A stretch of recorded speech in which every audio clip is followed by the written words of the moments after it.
Hello বন্ধুরা, কেমন আছো সকলে? তো হাজির হয়ে গেছি আজ একটা মজাদার রেসিপি নিয়ে। আজ তোমাদের সাথে শেয়ার করব কচুর ডাঁটা দিয়ে মটরের ডালের রেসিপি। তো দেখো, বাড়ির কচুর শাক, তো সেই কচুর শাক কেটে নিয়েছি আর নিয়ে নিয়েছি মটরের ডাল। এখানে আমি 200 গ্রাম মতো মটরের ডাল নিয়ে নিয়েছি। এই মটরের ডালটাকে জল দিয়ে ভালো করে 3-4 বার করে আমি ধুয়ে নিচ্ছি। তো ধুয়ে নেওয়ার পর এটাকে আমি 15 থেকে 20 মিনিটের জন্য জল দিয়ে এভাবেই ভিজিয়ে রেখে দেবো। তো এরপর এদিকে আমি কচু শাকগুলো কেটে নেব। কচু শাকের ডাঁটাটাকে ছোট ছোট করে কেটে নেওয়া হয়েছে। এরপরে এর খোসা বা ছাল যেটাকে বলে সেটাকে ছাড়িয়ে নেওয়া হচ্ছে। তো এরপরে ডাঁটাটাকে ছোট ছোট টুকরো করে কেটে নেওয়া হলো। এইভাবে পুরো ডাঁটাটা আমরা কেটে নেব। এরপর এটা ভালো করে ধুয়ে অন্য একটা পাত্রে নিয়ে নিচ্ছি আর এর মধ্যে লবণ মাখিয়ে এটা কিছুক্ষণের জন্য রেখে দেব।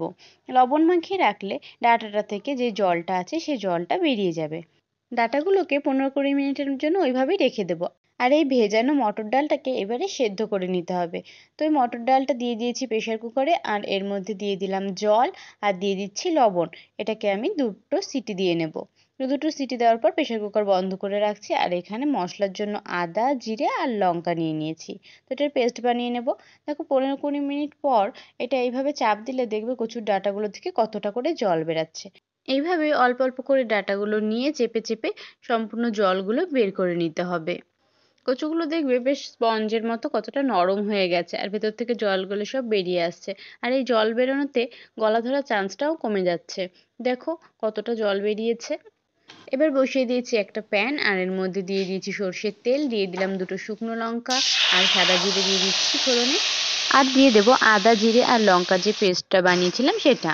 দিয়ে দেওয়ার পর এর মধ্যে 1 চামচ লবণ দিয়ে দিচ্ছি আর 1 চামচ হলুদ দিয়ে এটাকে ভালো করে একসাথে মিশিয়ে ভেজে নিতে হবে। এসব উপকরণগুলোকে একসাথে মিশিয়ে নিচ্ছি আর এটাকে আমি ভালো করে ফ্রাই করে নিচ্ছি। মশলাটাকে খুব ভালো করে ভেজে নিতে হবে যতক্ষণ না মশলার থেকে তেল ছাড়ছে। এবারে মশলাটা সুন্দরভাবে ভাজা হয়ে তেল ছেড়ে দিলে এর মধ্যে এবারে দিয়ে দেব কচুর ডাঁটাগুলো। এবার ডাঁটাটা দিয়ে ডাঁটা মশলার সাথে ভালো করে কষিয়ে নিতে হবে। তো কিছুটা টাইম ধরে এই মশলাটা কষিয়ে নিতে হবে, কারণ কচুতে যে জল বাকি জলটুকু আছে এই কষানোর সময় এটাকে পুরোটা শুকিয়ে নিতে হবে, কচুটা যাতে খুব ভালো করে ভাজা ভাজা হয়ে যায়।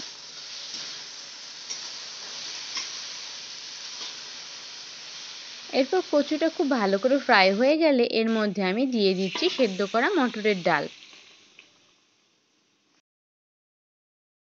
এবার ডালটার সাথে কচুর ডাঁটাগুলোকে ভালো করে নাড়িয়ে চাড়িয়ে একসাথে মিশিয়ে নিচ্ছি।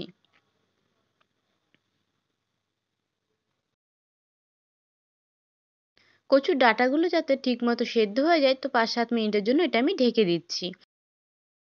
তো 5-7 মিনিট ফোটানোর পর কচুর ডাঁটাগুলো কিন্তু একবারে পারফেক্টলি সেদ্ধ হয়ে গেছে। এই ডাঁটাগুলো একবারে কিন্তু গলে যায় না, এটা অনেকটা স্পঞ্জ বা শোলার মতো হয়ে থাকে। তো এই সময় একটু লবণটা চেক করে নিয়েছিলাম, আমার একটু কম মনে হচ্ছে, তাই আমি আরও 1 চামচ লবণ এর মধ্যে অ্যাড করে দিয়েছি। আর শেষে দিয়ে দিচ্ছি 1 চামচ চিনি। তো চিনিটা একদমই অপশনাল, তোমাদের যদি পছন্দ না হয় এটাকে স্কিপ করে যেতে পারো। তো আমার যেহেতু কচুর জিনিসটা একটু মিষ্টি ভাব ভালো লাগে, তাই আমি 1 চামচ চিনি দিয়ে নিয়েছি। তো এরপরে আমি গ্যাসের ফ্লেমটা অফ করে দিলাম। আর দেখো, আমার কচুর ডাঁটা দিয়ে মটরের ডাল রান্না রেডি। একদিন ট্রাই করে দেখার অনুরোধ রইল। আর যদি আমার ভিডিও ভালো লাগে অবশ্যই লাইক কমেন্ট করবে আর চ্যানেলটা অবশ্যই সাবস্ক্রাইব করে দেবে।